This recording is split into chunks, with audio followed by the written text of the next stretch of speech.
Bonjour à vous tous, c'est très heureux de vous retrouver. Aujourd'hui, je voudrais vous inviter à lire un passage qui se trouve dans le livre de Job, au chapitre 33 et au verset 14.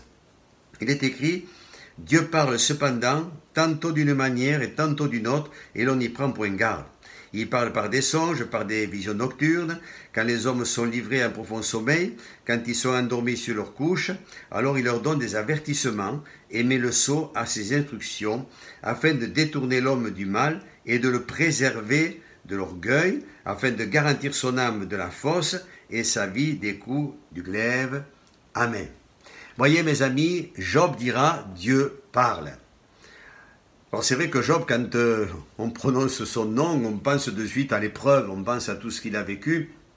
Un jour, quelqu'un me disait, parlant de Job, il disait « pauvre comme Job ». Alors je lui ai dit « non, Job, c'est pas quelqu'un de pauvre, c'est quelqu'un qui a été éprouvé, il a perdu ses biens, il a perdu ses enfants, c'est un homme qui a été éprouvé dans sa santé, donc ça a été difficile pour lui, n'est-ce pas? Ça, on le comprend très bien. Mais il n'est pas pauvre, c'est pas quelqu'un de pauvre, au contraire, c'est quelqu'un qui avait la foi, c'est quelqu'un qui était agréable aux yeux de l'Éternel. Certains pensent que c'est parce qu'il a péché, mais non, il n'est pas plus pécheur que les autres. Tous ont péché et sont privés de la gloire de Dieu, dit la Bible. Mais lui, c'est pas parce qu'il a péché, loin de là. Mais on connaît l'histoire. Quand on lit au début, on voit qu'il y a vraiment là une œuvre de l'ennemi, une œuvre du diable qui a voulu le saper au niveau de sa foi et montrer à Dieu que finalement, il n'était pas, Job n'était pas mieux que les autres. Si tu touches à ses biens, si tu touches à sa santé, quelque part, comme si le diable lui disait, oui, tu verras, il te reniera. Et Dieu a permis cela. Dieu a permis cela. Mais quand vous lisez le livre et toute son histoire, vous verrez, chers amis, que Dieu a su garder son serviteur, parce qu'à la fin, et c'est pour cela, je crois que la Bible dit que la fin d'une chose vaut mieux que son commencement, c'est pour ça qu'il faut garder toujours cette foi, cette confiance dans le Seigneur. Job, lui, a été confiant, il n'a jamais renié son Dieu. C'est ce que le diable voulait qu'il fasse, mais il ne l'a jamais fait. Et son épouse même lui a dit à un moment donné, voyant la souffrance, renie ton Dieu et meurs. Non, tant qu'il y aura un souffle de vie dans mes narines, je ne renierai jamais le Seigneur.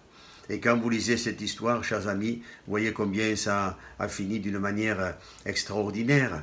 Dieu soit béni. Alors bien sûr, il y a eu plusieurs chapitres. Job, je crois 38, 39 chapitres. Il a fallu qu'on arrive à la fin de ce livre pour qu'enfin Job dise... Il disait, mon oreille avait entendu parler de toi, mais maintenant mon œil te voit. Et je dis, alléluia, mon œil te voit. Alors bien sûr, tout le parcours peut nous interpeller, nous enseigner. Ce qui nous montre que, vous savez, Job, il n'a pas été le seul à être éprouvé. Et puis on peut faire aussi partie de cette catégorie de gens qui subissent des épreuves difficiles. Des fois c'est terrible, même en mettant l'accent sur la foi de Job et la foi qui peut aussi nous animer. Il peut arriver que quelquefois, on pose des questions au Seigneur, on ne sait plus trop. Un jour quelqu'un a dit, mais Seigneur... Est-ce que tu ne m'aurais pas abandonné, etc. Donc il y a des fois quelques pensées qui peuvent ressurgir comme cela, mais mes amis, vous le savez très bien, et on le voit dans l'histoire de cet homme, cette épreuve qu'il a pu vivre, le Seigneur ne l'a jamais abandonné, le Seigneur a toujours été là, et le Seigneur s'est révélé. Oui, parce qu'il dit à la fin, Job dit, maintenant mon œil te voit. Alors ce parcours a été très très difficile. Il a même à un moment donné regretté le jour de sa naissance. Et puis il y a eu ses amis un peu plus moralistes qu'ils n'avaient certainement pas saisi, n'avaient pas compris ce que Job était en train de vivre. Vous savez, comme on dit quelquefois, les conseillers ne sont pas les payeurs, voyez. Mais je crois que c'est en regardant au Seigneur qu'on arrive à tenir bon et à faire face. Alors Dieu parle, mes amis. Oui, Dieu parle. Quand nous lisons la parole de Dieu, Dieu parle. Il est question de Jésus-Christ. Jésus est Dieu. Et Jésus parle. Il va parler aux malades, il va parler à la veuve, il va parler à celui qui est dans le désespoir. Et à tant et tant de... Lisez les évangiles. Lisez l'évangile. Vous verrez quelle lettre extraordinaire. Dieu parle. Dieu dans ses propos va nous dire qu'il nous aime. Dieu dans ses propos va nous rappeler, va nous avertir. Bien sûr, s'il y a, j'ai évoqué au début des temps difficiles, il y a aussi des temps merveilleux, des temps bénis, des temps extraordinaires qu'on peut passer dans la présence de Dieu parce qu'il est avec nous, il est là le Seigneur. Eh bien, ce matin et aujourd'hui, et puis mes amis, tous les jours de votre vie, je vous le souhaite de tout mon cœur. Laissez Dieu parler à votre cœur. Dieu n'est pas comme ses idoles. Le prophète Ésaïe dira ceci, mais certains se tournent vers les idoles. Oui, ils sont eux comme des idoles. Ils ont des yeux, ils ne voient pas. Ils ont une bouche, ils ne parlent pas. Des oreilles, ils n'entendent pas. Mes amis, Dieu entend. La souffrance de Job, le cri de Job. Cette épreuve terrible. Il savait, Dieu savait parce qu'il permettait.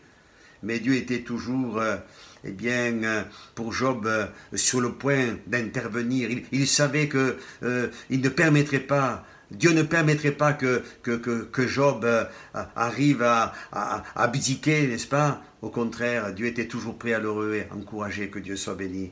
Alors je crois que c'est ce qu'il voudrait faire aussi peut-être pour quelqu'un ce matin. Dieu veut t'encourager.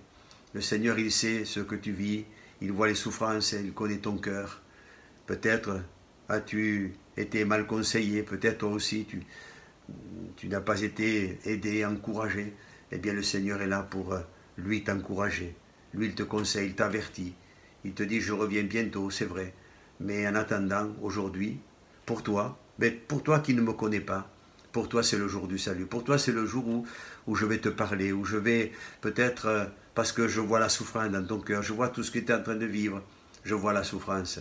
C'est ce que Dieu a dit un jour à un homme, Moïse, son serviteur. J'ai vu la souffrance. Je suis descendu. Et je suis descendu pour délivrer mon peuple. Ça, c'est encore autre chose. Ça, c'est l'histoire du peuple hébreu en Égypte. Mais ce que Dieu a fait pour son peuple, ce qu'il a fait pour Job, ce qu'il a fait pour tant et tant de personnes, eh bien, il peut le faire pour toi aujourd'hui, mon ami. Alors que Dieu te bénisse. Ces avertissements, il faut les recevoir. Lis la parole, laisse Dieu parler à ton cœur. Peut-être par des visions, par des songes, il te parlera encore. Sois sensible à ce que Dieu veut te communiquer aujourd'hui et qu'il te bénisse abondamment. Puisses-tu croire que c'est sa volonté.